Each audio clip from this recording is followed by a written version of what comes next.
higher and more complex levels of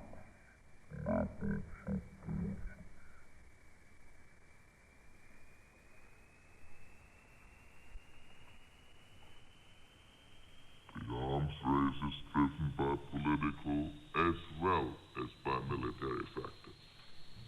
While a decisive advantage is hard to calculate, the appearance of inferiority, whatever its actual significance, can have serious political consequences. Thus, each side has an incentive to achieve not only the reality, but the appearance of equality. In a very real sense, each side, by its own actions, shapes the military establishment of the other. If we are driven to it, the United States will sustain an arms race. But the political or military benefit which would flow from such a situation would remain elusive. Indeed, after such an evolution, it is likely that both sides will be worse off than before the race began. The Soviet Union must realize that the overall relationship with the United States will be less stable if strategic balance is sought through unrestrained competitive programs. Sustaining the build-up requires exhortations by both sides that in time may well prove incompatible with restrained international conduct. The very fact of a strategic arms race has a high potential for feeding attitudes of hostility and suspicion on both sides, transforming the fears of those who demand more weapons into self-fulfilling prophecies. The American people can be asked to bear the cost and political instability of a race which is doomed to stalemate only if it is clear that every effort has been made to prevent it. This is why every president, since President Eisenhower, has pursued negotiations for the limitation of strategic arms while maintaining the military programs essential to strategic balance. SALT has become one means by which we in the Soviet Union can enhance stability by setting mutual constraints on our respective forces and by gradually reaching an understanding of the doctrinal considerations that underlie the deployment of nuclear weapons. SALT, in our conception, is a means to achieve strategic stability by means other than the arms race. When the first agreements in 1972 were signed, the future of the strategic picture was not bright. The 5-year interim agreement, which limited anti-ballistic missile defenses and froze the level of ballistic missile forces on both sides, represented the essential first step towards a less volatile strategic environment.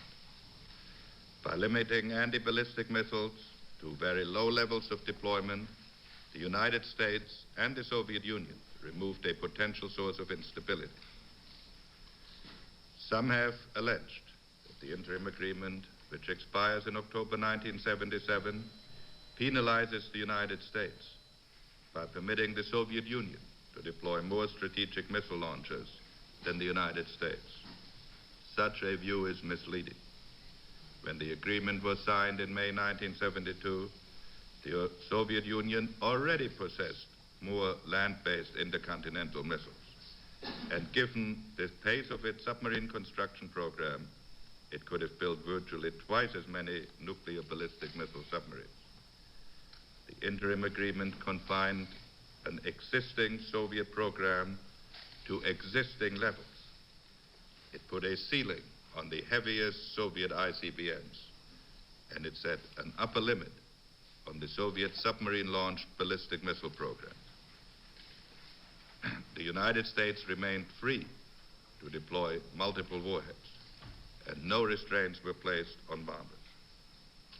In sum, we believed when we signed these agreements, and we believe today, that they had reduced the danger of nuclear war, that both sides had acquired some greater interest in restraint, and that the basis has been created for the present effort to reach a broader agreement. The goal of the current negotiations is an agreement for a 10-year period. We have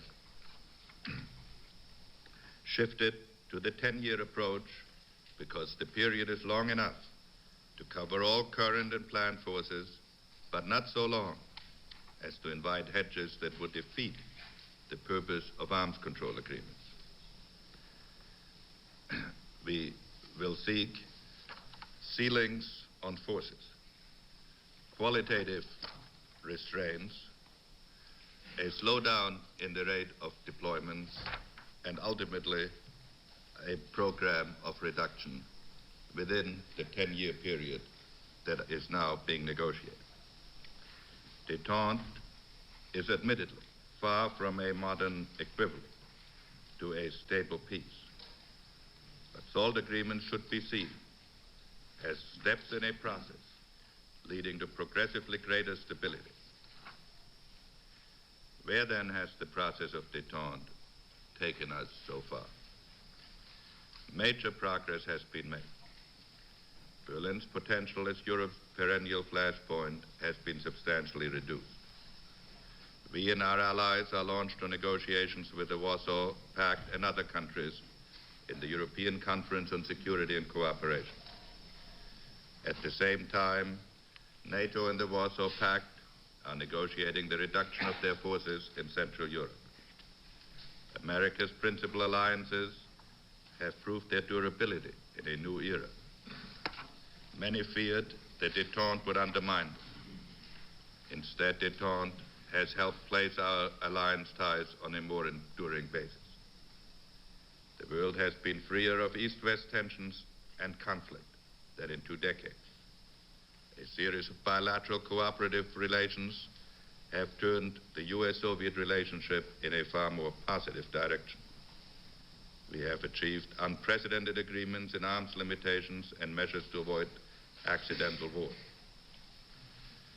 New possibilities for positive U.S.-Soviet cooperations have emerged on issues on which the globe is interdependent: science and technology, environment, energy.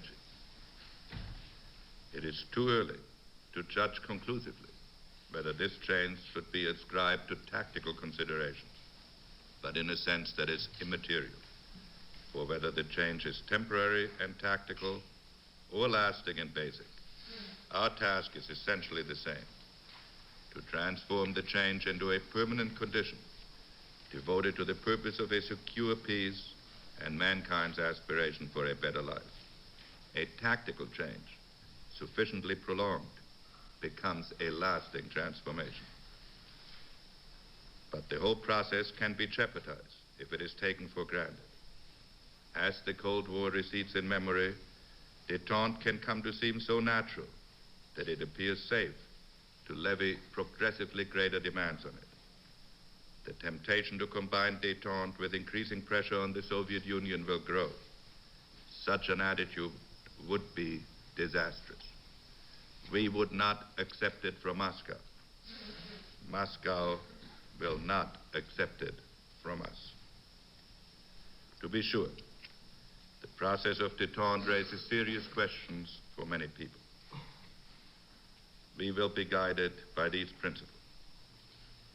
If détente is to endure, both sides must benefit. Second, building a new relationship with the Soviet Union will not entail any devaluation of traditional alliance relations. Third, the emergence of more normal relations with the Soviet Union will not undermine our resolve to maintain our national defense. Fourth, we must know what can and cannot be achieved in changing human conditions in the East. We shall insist on responsible international behavior by the Soviet Union. Beyond this, we will use our influence to the maximum to alleviate suffering, and to respond to humane appeals. We know what we stand for, and we shall leave no doubt about it. We have made the attitude of the American people clear on countless occasions. I believe that both the executive and the Congress, each playing its proper role, have been effective. With respect to the specific issue of Jewish emigration, the education exit tax of 1971 is no longer being collected. We have been assured that it will not be reapplied. Hardship cases submitted to the Soviet government have been given increased attention, and remedies have been forthcoming in many well-known instances. The volume of Jewish emigration has increased from a trickle to tens of thousands, and we are now moving towards an understanding that should significantly diminish the obstacles to immigration and ease the hardships of prospective immigrants. We have accomplished much, but we cannot demand that the Soviet Union, in effect, suddenly reverse 5 decades of Soviet and centuries of Russian history. A renewal of the Cold War will hardly encourage the Soviet Union to change its immigration policies or adopt a more benevolent attitude towards dissent. Détente is a process, not a permanent achievement. The agenda is full and continuing. The military competition in all its aspects must be subject to increasingly firm restraints by both sides. Political competition, especially in moments of crisis, must be guided by the principles of restraints set forth in the documents described earlier. Restraint in crisis must be augmented by cooperation in removing the causes of crisis. The process of negotiations and consultation must be continuous and intense.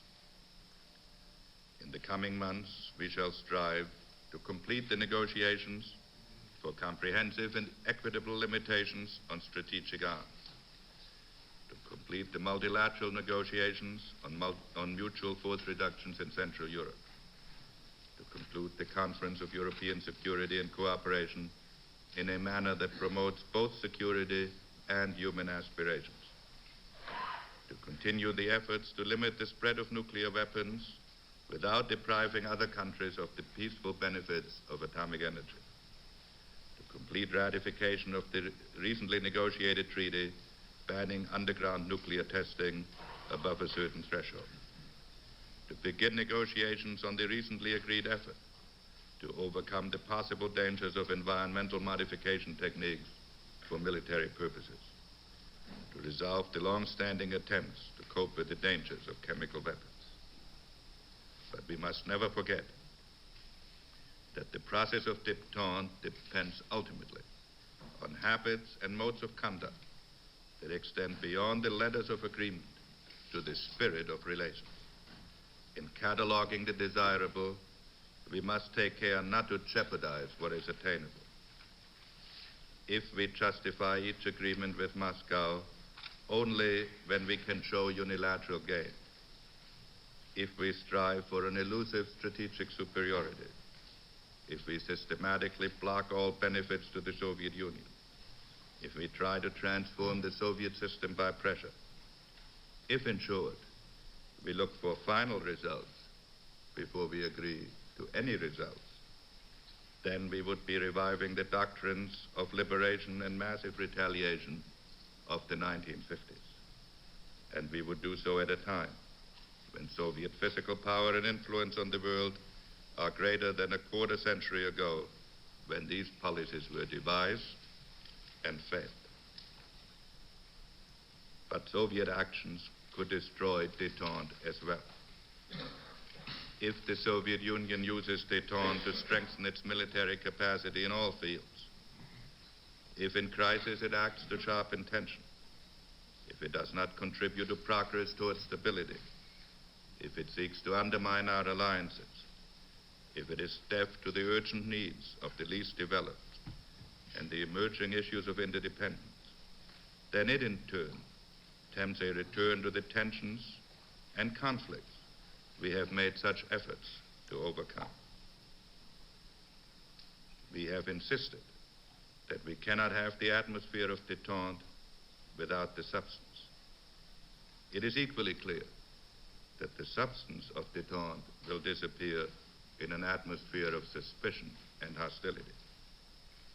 We have profound differences with the Soviet Union in our values, our methods, our vision of the future.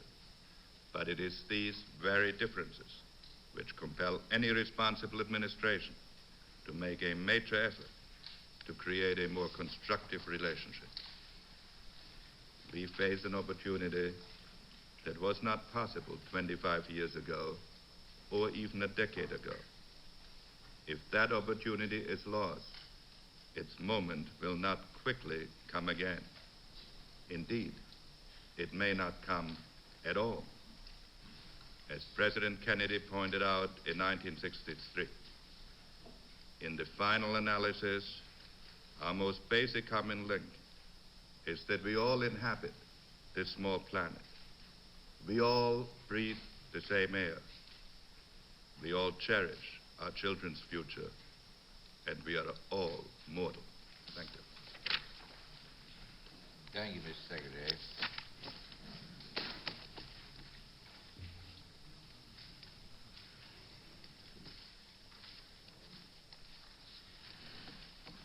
I believe you started out by a statement, something to the effect that men have always talked peace but waged war.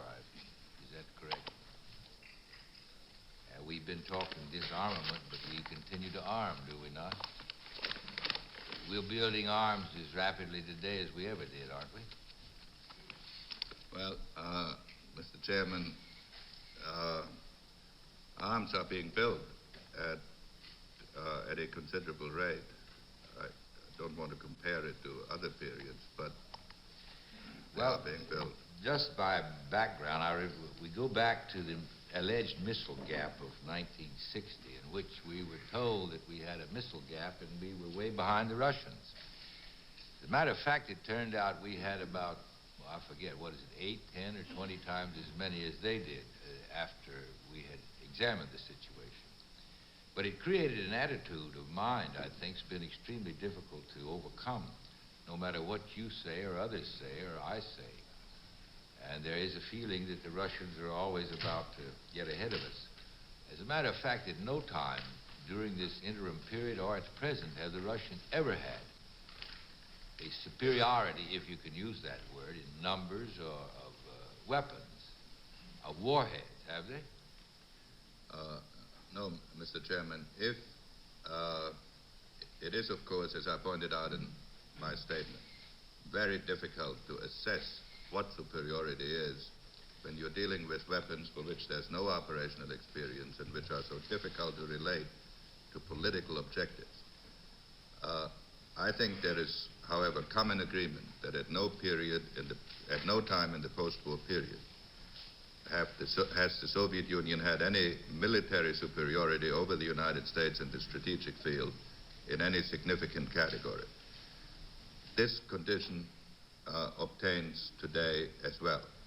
The concern of some people is that as trends are projected over 10 years, that an imbalance might develop.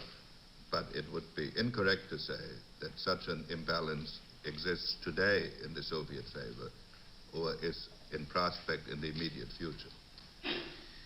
One thing that bothers me is that in our, you said, I believe, the arms race is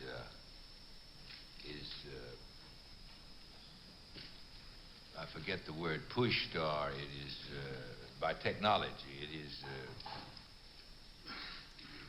spurred on by the development of technology.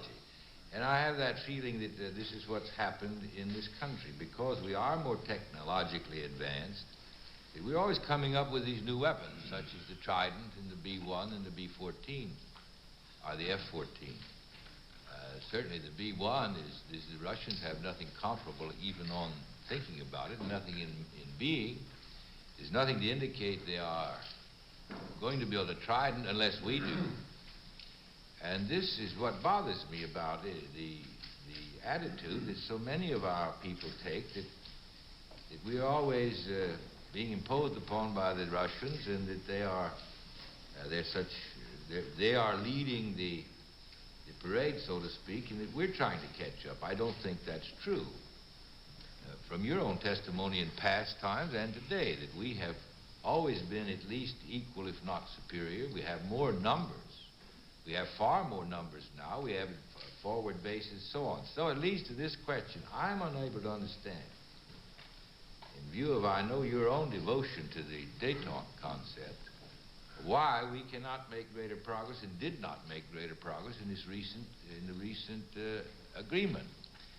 The witnesses have said the threshold agreement is not really of any significance because the threshold is so high. It's no real restraint. Simply the idea of agreement in this area possibly has some value, but as far as it being a real restraint upon testing, it is not. Is that not correct? Well, let me take your original point first. One of the difficulties in assessing the strategic equation, as I pointed out in my formal statement, is that the weapons of the two sides are so different that they become extremely hard to compare. In some categories, such as in intercontinental ballistic missiles, the Soviet Union is numerically superior to us, partly by our own decision. In other categories, such as in long-range bombers, we are far superior to the Soviet Union, and they really do not have equivalent weapons to our long-range bombers. This, however, makes the problem of comparing the forces of both sides almost a problem of comparing apples and oranges. As far as technology is concerned, the United States in the field of strategic weapons has generally been ahead of the Soviet Union. And therefore, in such areas as, for example, the development of multiple warheads, the United States has enjoyed a considerable lead time over the Soviet Union, and probably, and I would say, is still ahead today. Now, then the question is, why did we not make greater progress in these negotiations? The first thing to remember is that in the first SALT agreement, which was really a rather simple agreement dealing with overall numerical ceilings, took over 2 years to negotiate. The follow-on negotiations have so far been extended only over 18 months, and they deal with a much more complicated area because simple numerical limitations are no longer enough, because the elaboration of technology has reached a point where even at present ceilings, so many warheads can be put on each missile that you can have a multiplication of strategic forces inconceivable even 10 years ago without increasing the number of launches. Up to now, our negotiations have concentrated on a 5-year period. That period was probably too short given the momentum that is inherent in the military programs of both sides. We are now negotiating about a 10-year agreement. We believe that this is a period of time which can take into account all the existing and planned programs, and therefore should permit us to come to or at least we hope it will permit us to come to an agreement within a reasonable period of time. With respect to the test ban, our general approach has been to make agreements that establish the principle of an approach and then use them as the point of departure for a further elaboration. I do not fully agree with some of the witnesses you have heard about the lack of significance of the agreement, but we consider it a starting point in any event. Well, I didn't really intend to get involved in these numbers game on the weapons. The broad conclusion, I think, of all the witnesses is that both sides have far more weapons than necessarily constitute a viable and a credible deterrent. I remember when former Secretary of Defense said that he thought 400 effective weapons was sufficient to be a deterrent. It would inflict an unacceptable, as they say, damage. What I really wanted to, just to mention that as a preliminary to your comments, if you'd elaborate upon the overall significance of détente with the Russians on our policies, what we can do in such places as the Middle East, the Far East, and Latin America. I mean, this continued competition of which the military is only one aspect, it seems to me is an almost insuperable obstacle to your creating what you've often called a structure of peace. And this is particularly significant in the Middle East. I don't see how we can expect to make real progress in any of these areas if we do not have what you have already described so well, détente, and that all of these other moves that you are engaged in are to a great extent dependent upon that. Is that not true? I agree with this statement, Mr. Chairman. I believe that an unconstrained arms race in the strategic field will, over any period of time, be inconsistent with improved political relationships.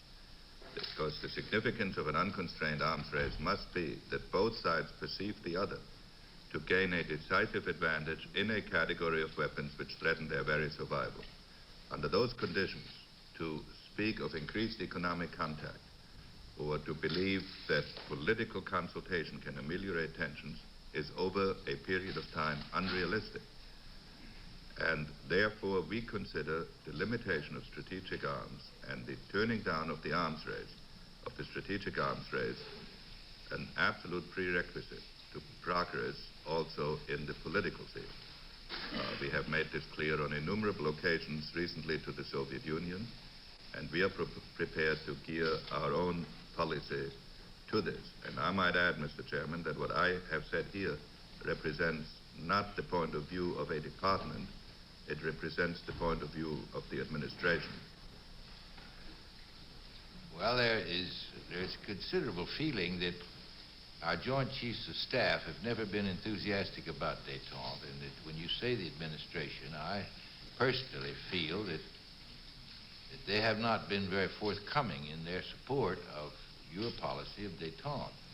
This is a matter which is very difficult for any member of the administration to comment upon, because you are inherently and necessarily as a spokesman of the administration as a whole.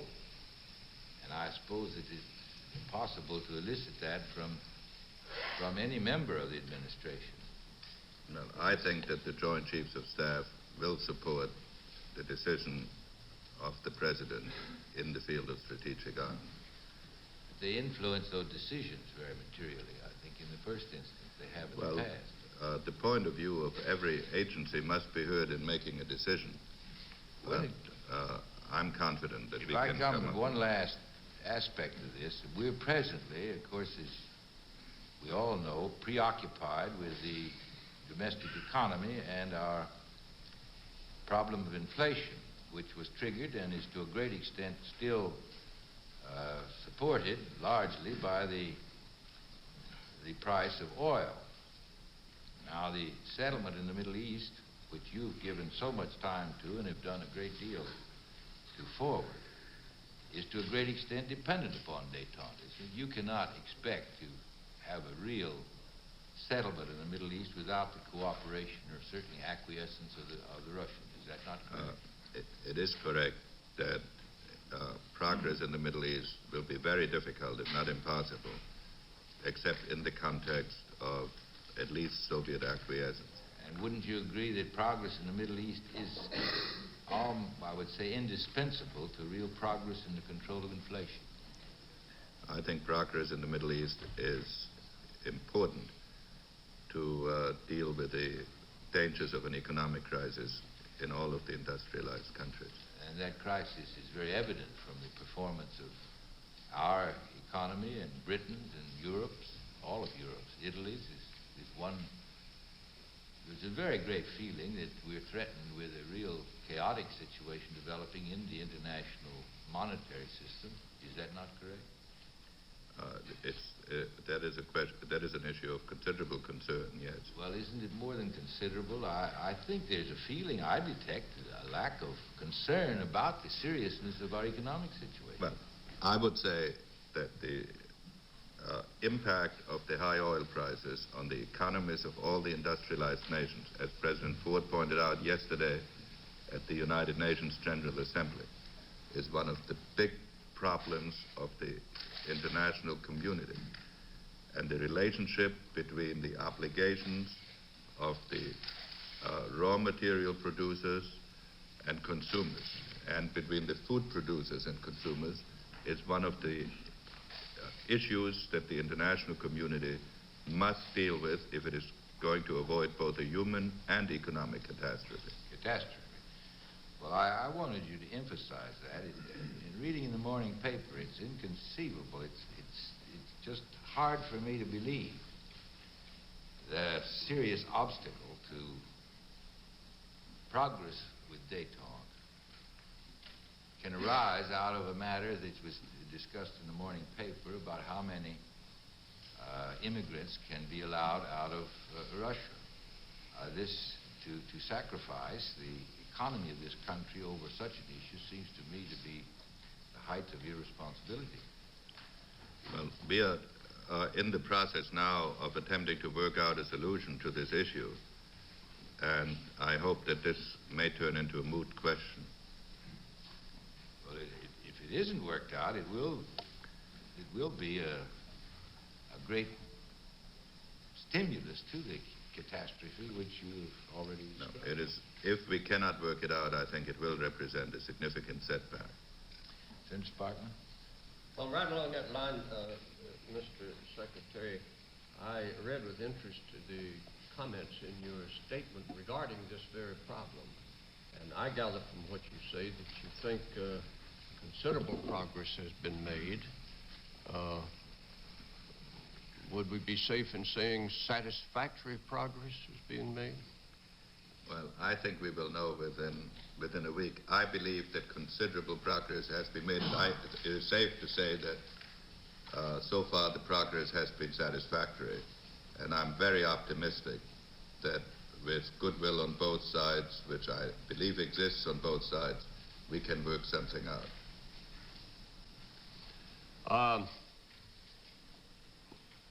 I gather from your statement as a whole that you think that we have made real progress in this field of détente with the Soviet Union.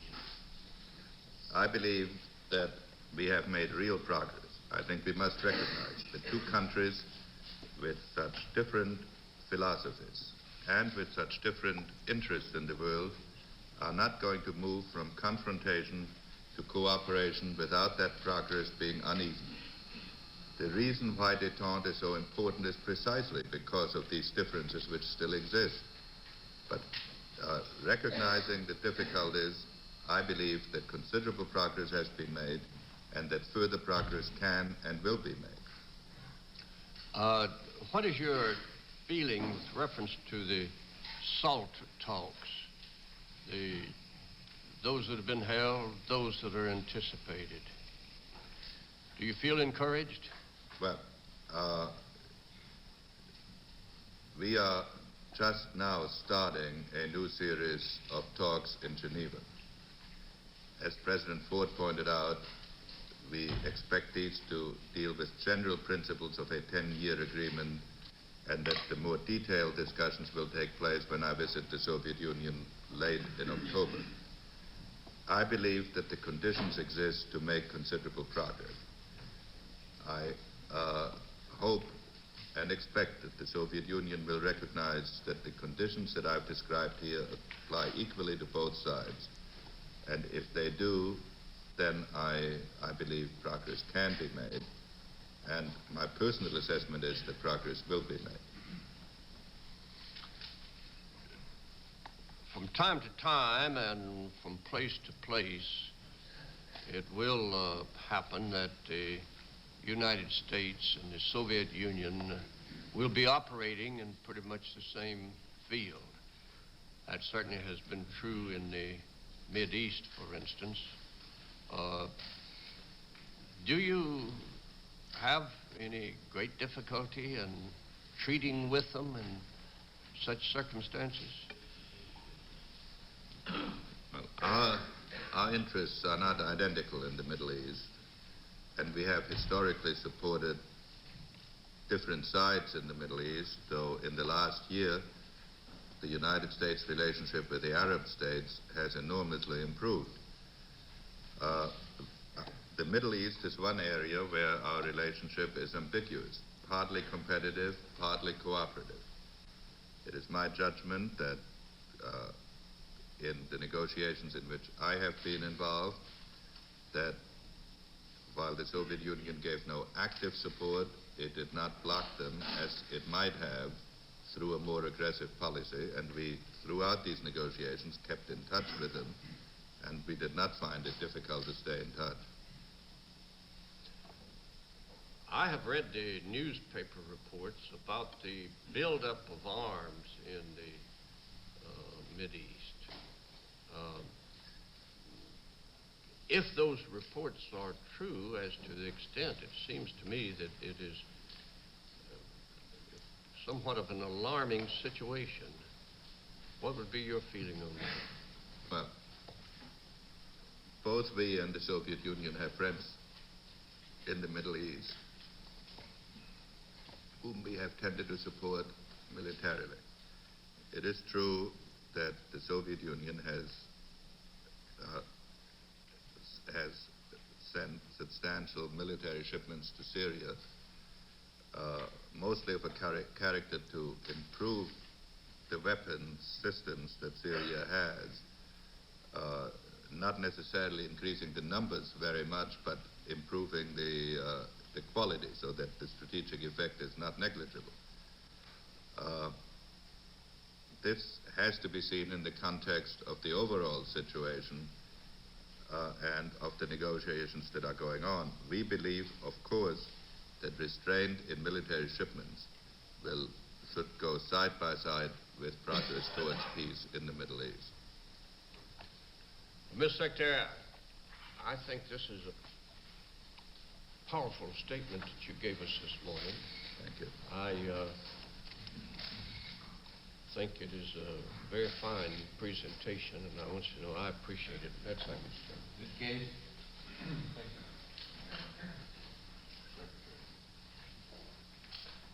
Senator Sparkman is right. It is a powerful, comprehensive statement. And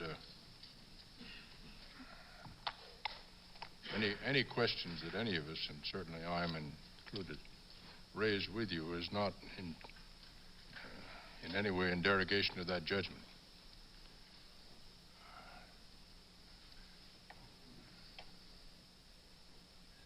There are just a couple of things I'd like to underscore and discuss a little bit with you. And one is, I think you will surely say yes to this. Is it not true that in our relationships with the Soviet Union, a very basic principle has got to be that we do our negotiating on the basis of pari passu, short-term, in effect, agreements, concessions, and so forth, so that there is always something that each side will get from the other if it acts in a reasonable way. I agree. And that we can't put all our efforts upon present benefits by us and commitments by us in exchange for promises of future conduct, Absolutely. particularly over a long-term period. That is correct. It's correct for both sides. Yeah, of course it is. Of course it is. Of course it is. I say this, and I repeat what I said before, that none of us is in any way trying to reduce the judgment of the importance of what is being accomplished and the goals that we seek. I do suggest that for the most part, the gains that have been made have been made in détente have accrued largely to the Russian side. That is, on specific issues. I disagree completely. I know. with all I understand respect, that. Senator. The value that you attribute undoubtedly to such relaxation of tensions and absence of interference in your dealings with many problems around the world undoubtedly cause you to make that judgment, and you may be absolutely right. From the outside, I just raise this not necessarily as my view, but as a view that ought to be faced, and you've faced it in a sense, but not quite so specifically. That many people have, if I may be permitted to phrase the question a little bit more sharply, I had the feeling that overall, in respect of the Middle East, the oil crisis, and our relationships with the Arabs and the Arab-Israeli war and whatnot, the Russians stirred the whole thing up and encouraged the actions that were taken, and then sought to get some benefit by a measure of relaxation when we went in to try and repair the damage. There can be no doubt in my mind, it seems to me, that the cost of the increase in oil prices and of the use of the oil weapon by the Arab states has cost the West many times, and will cost it in the future, in dislocation and economic disturbance and in chaos, what has been accomplished by any nation in regard to any other nation over in this century, I would say. Now, that is not, it seems to me, in any significant way balanced by such concessions as being willing to help or not interfere with our efforts to deal with the Middle Eastern crisis in detail. And the splendid job that you've done there. God knows you're entitled to every help, and understandably feel grateful for the absence of interference in many of those efforts. And the same is true in your efforts in regard to Cyprus. But it does seem to me that we haven't quite, that we are almost too grateful for these relatively small concessions in the coming after the enormous destructive action that the Soviets took in encouraging this in the first place. I wish you'd comment on this whole thing, please. But, Senator, as I pointed out in my interjection, I do not agree with this analysis on many grounds. I believe that, on balance, if anything, the gains of détente have been more in our favor than in the opposite direction. We should, after all, consider the situation which the world and the United States faced over the last 4 years. When we were in the process of extricating ourselves from the war in Vietnam, that we were spared at the same time a series of other confrontations which would have sharpened the divisions in this country even more, was not a minor matter. On a whole series of issues, as I enumerated in my statement, in Central Europe, on Berlin, the ending of the Vietnam War, and in other areas, there has been increasing restraint. Now the situation in the Middle East is an extremely complex one, in which I believe the explanation is that the Soviet Union really fell between all stools. It did enough to keep up its relationship with the Arab countries, but not so much as to gain their gratitude, so that at one and the same time it finds itself accused by the United States of having done too much, and being accused by virtually every Arab country of not having done enough. And I think the complexity of this situation must be understood. I think the use of the oil weapon and the situation that developed prior to 1973 is partly due to Soviet action, but it is partly due also to the action of others.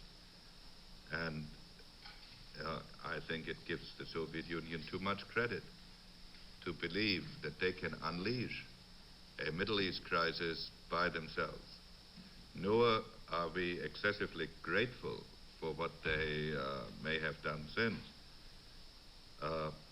I do not believe that they wanted a war in 1973. What I believe happened was that in an ongoing relationship with Arab countries, they were not prepared to give up that relationship.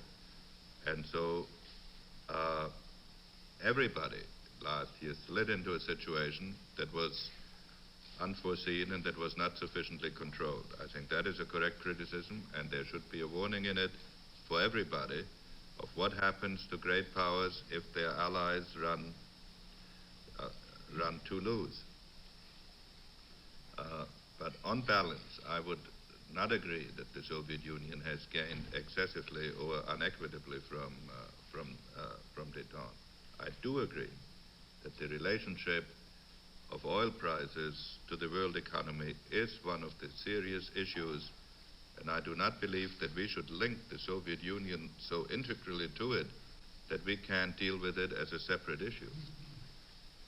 Well, we're faced with a problem, and we must try. But I'm talking now about the recent history of the situation, which it seems to me it shouldn't deter us from doing everything we can to make the best of a bad bargain. But it also doesn't require us to shut our eyes to the fact that we're dealing with an essentially hostile party on the other side here, and that the hostility is not small. Now, there is one point that I agree further. with, and that's I agree that we're dealing with a country that has an ideology opposed to ours, and many operating practices that we oppose strenuously. Oh, of course. When I say hostile, I mean that determined to maintain not only its existence in accordance with its own ideas, but as it perceives the necessity to do that by keeping everybody else, knocking everybody else down. That it regards itself as incapable, essentially, of getting along in a world in which everybody has an equal chance. Now, in that connection, if I may raise just one other point at this time, and we may have time later after others have had their chance. There does seem to me to be one matter which you have just touched on at one point, which is of enormous significance here, and that is this. First of all, let me cut away things on both sides to show what I don't mean. I accept your idea we can't interfere basically with the internal operations of another country, that it is futile to attempt to do this. But I do raise this point, that we can, it seems to me, take into account most seriously what that country's government is saying to its own people continuously. And that one of the most important factors in the relationship between the Soviet Union and the United States is what the Soviet government is saying to its Russian people about the United States and the West. You made a suggestion here that they have let up a bit on this. I think just at one point in your admirable statement. I have heard other comments, and that we have failed in a measure to take sufficient account of what the Russian government is saying to its people over time and continuously and right now. And the point, of course, is this, that if a government keeps telling its people that the rest of the world is an enemy, it's not going to be possible for that government, even with the best will, to conduct relations on a reasonable basis with the rest of the world. It's going to be forced by internal opinion in its own country, which it has created and fostered. And now I wonder if that is not a matter which we ought seriously to take into account as one of the factors here in our efforts to accomplish true détente. I agree. I believe that it is not possible to have a lasting detente if each country depicts the other to its own public as a permanent enemy. And I have not looked in detail into what the evolution of Soviet propaganda has been. But if your assessment is correct, that it has not let up, then that would be a matter of grave concern. Yeah, and I do think the suggestion which has been made, and this is, I will now defer to someone else, I do think the suggestion which has been made that we ought systematically to monitor this, and it ought to be done on a regular basis and considered by, at the highest level of our government continuously, is a very important. I think it's a very interesting idea. But we know enough that what is being presented has very worrisome aspects.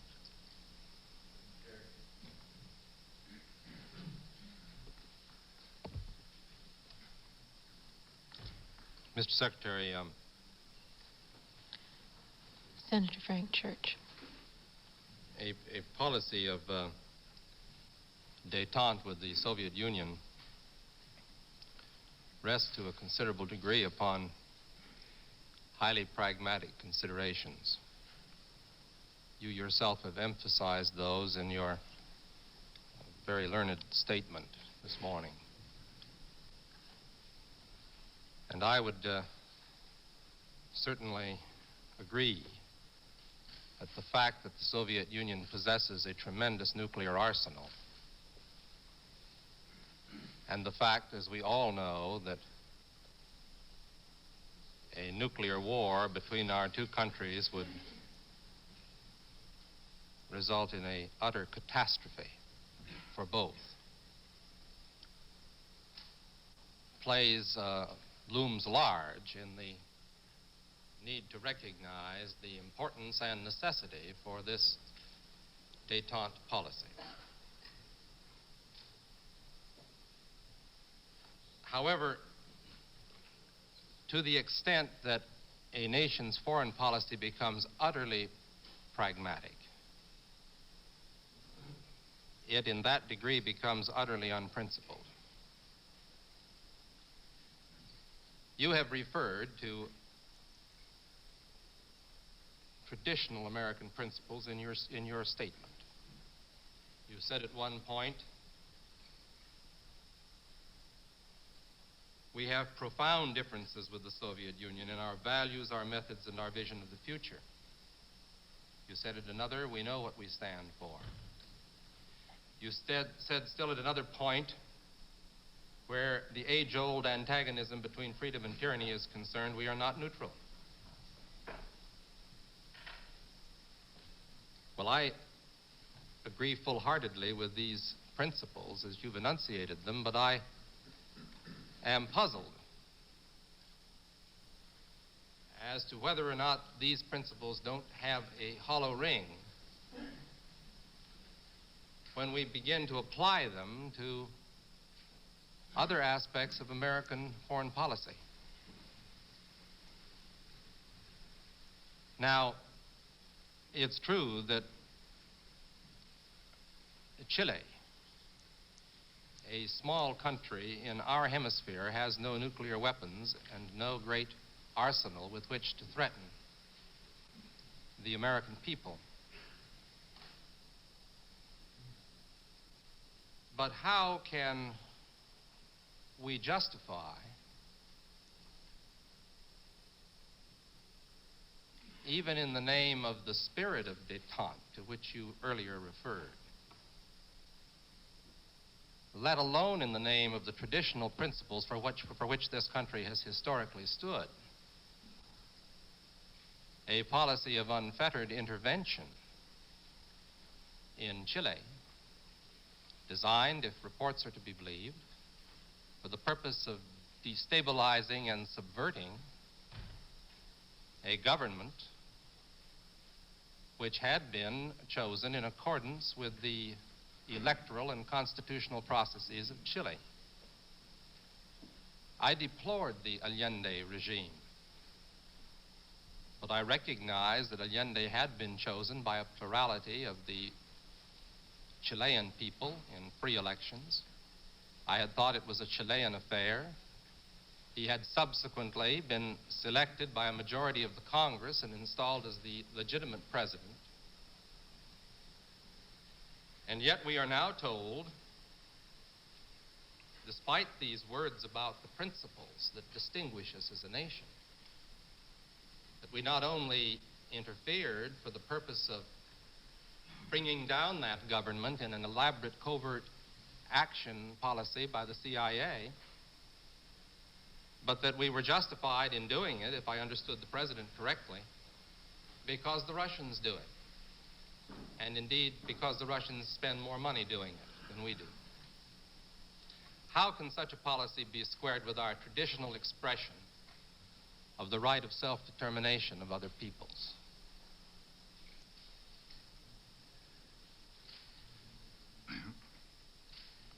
Senator George, before I deal with the question, let me say one thing.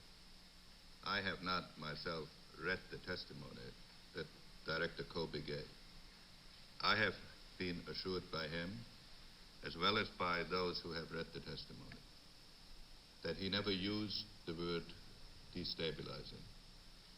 I have been further assured that he never used the word subverting, and it is my impression, from my knowledge of the activities that were conducted, that these would be highly inappropriate words for him to have used.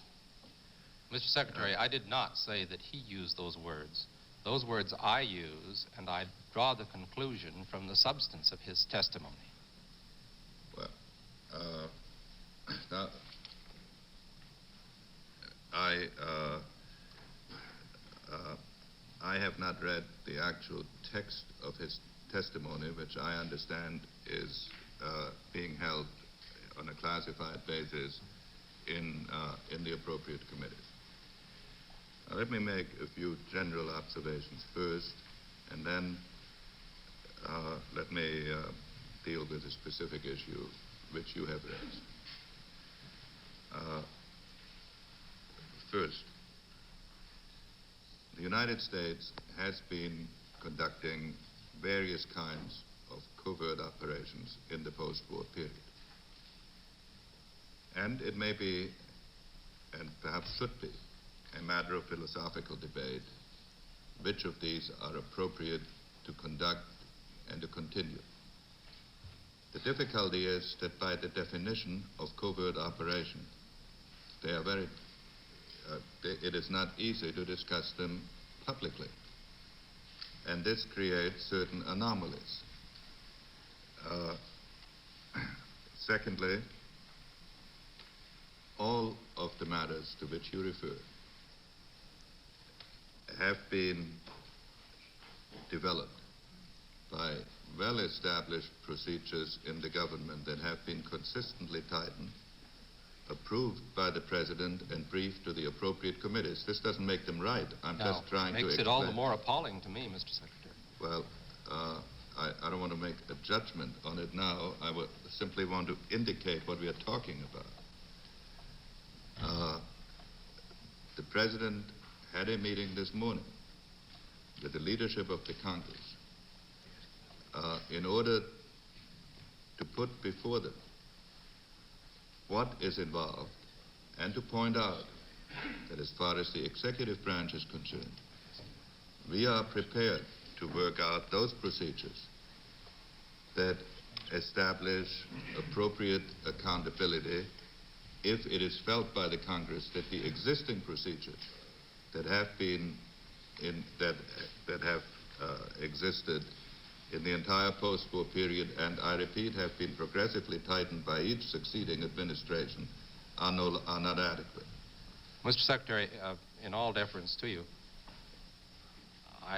my question was... I will deal with the substance of your question next.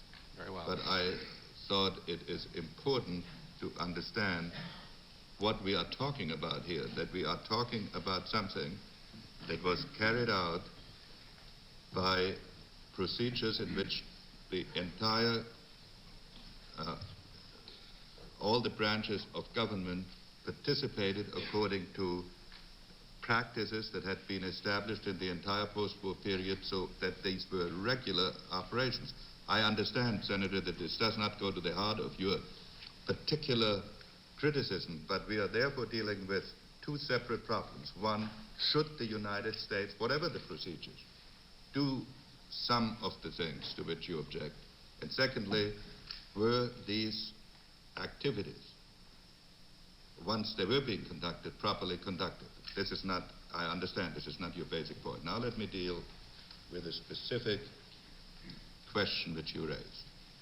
And I hope you will understand that in the circumstances, I must deal with it in general terms, and I repeat, I remain ready to testify before any congressional committee that is established by the congressional leaders and the President in any degree of detail.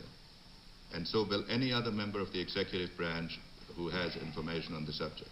I wonder if the Senator would allow me to interject this. I would like to get the answer to my Well, we dealt with this in the committee yesterday, and this hearing is set for détente. Well, I would hope the Senator would not try. Mr. Chairman, I object to this because détente is directly related. I see no relation. Well, I see a direct relation, and I tried to establish that relation in connection with the question that I first raised.